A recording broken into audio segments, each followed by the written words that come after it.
Hello friends, कैसे हैं आप लोग। आज मैं आपके सामने एक मोटिवेशनल स्टोरी के साथ प्रेजेंट हूँ। तो आइए स्टार्ट करते हैं। एक राजा को उपहार में किसी ने बाज के 2 बच्चे भेंट किए। ये बड़ी ही अच्छी नस्ल के थे और राजा ने कभी इससे पहले इतने शानदार बाज नहीं देखे थे। राजा ने उनकी देखभाल के लिए एक अनुभवी आदमी को नियुक्त कर दिया।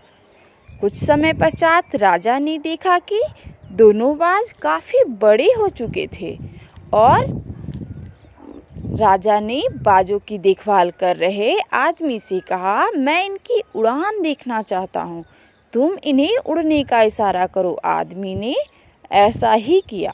इशारा मिलते ही दोनों बाज उड़ान भरने लगी, पर एक जहाँ आसमान की ऊंचाइयों को छू रहा था, वहीं दूसरा बाज कुछ ऊपर जाकर वापस उसी डाल पर आकर बैठ गया जिससे वो उड़ा था। यह सब देखकर राजा बहुत चिंतित हुए। राजा सोचने लगे कि ऐसा क्यों हुआ कि एक बाज तो आकाश छू रहा है पर दूसरा नहीं।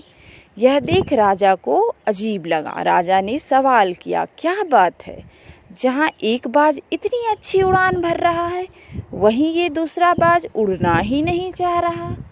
सेवक बोला, जी हुजूर, इस बाज के साथ शुरू से यही समस्या है, वो इस डाल को छोड़ना ही नहीं चाहता। राजा को दोनों ही बाज प्रिय थे और वो दोनों ही बाज को आकाश की ऊंचाइयों में देखना चाहता था कि वो दोनों बाज आकाश में उड़े। अगले दिन पूरे राज्य में ऐलान करा दिया गया कि जो व्यक्ति इस बाज को ऊंचा उड़ाने में कामयाब होगा उसे ढेरों इनाम दिया जाएगा। फिर क्या था, एक से बढ़कर एक विद्वान ने बाज को उड़ाने का प्रयास किया, पर हफ्तों बीत जाने के बाद भी बाज का वही हाल था। वो थोड़ा सा उड़ता और वापस उसी डाल पर आकर बैठ जाता। राजा की चिंताएं दिन प्रतिदिन बढ़ती जा रही थी। राजा सोचने लगा कि अब क्या होगा। फिर एक दिन कुछ अनोखा हुआ। राजा ने देखा कि उसके दोनों बाज आसमान में उड़ रहे हैं।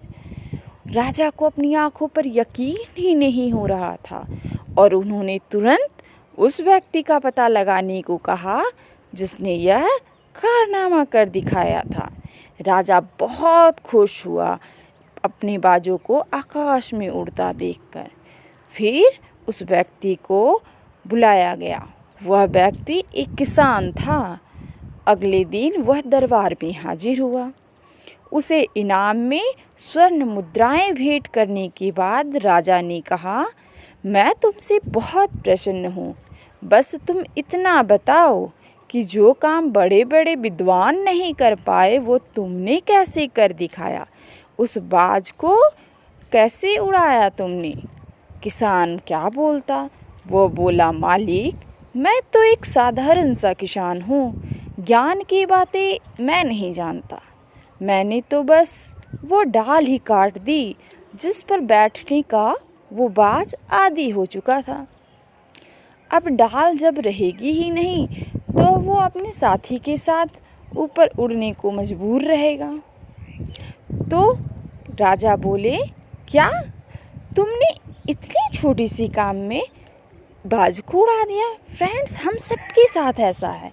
हम सभी ऊंची उड़ान भरने के लिए बने हैं, लेकिन कई बार हम जो कर रहे होते हैं हम उसके इतने आदी हो जाते हैं कि हम अपनी ऊंची उड़ान को भूल ही जाते हैं। हम भूल ही जाते हैं कि हम जन्म जन्म से यही तो करते आ रहे हैं, ऊंची उड़ान भरते आ रहे हैं। लेकिन हम अपनी अमृत वासनाओं की डाल पर बैठे बैठे हमें विस्मित हो गया है कि ध्यान रूपी पंख भी है हमारे पास जो हम उड़ने में मदद करेंगे। हमारे पास हम उड़ान भर सकते हैं, पदार्थ से परमात्मा तक, ज़मीन से आसमान तक। हम भी उस उड़ान को छू सकते हैं।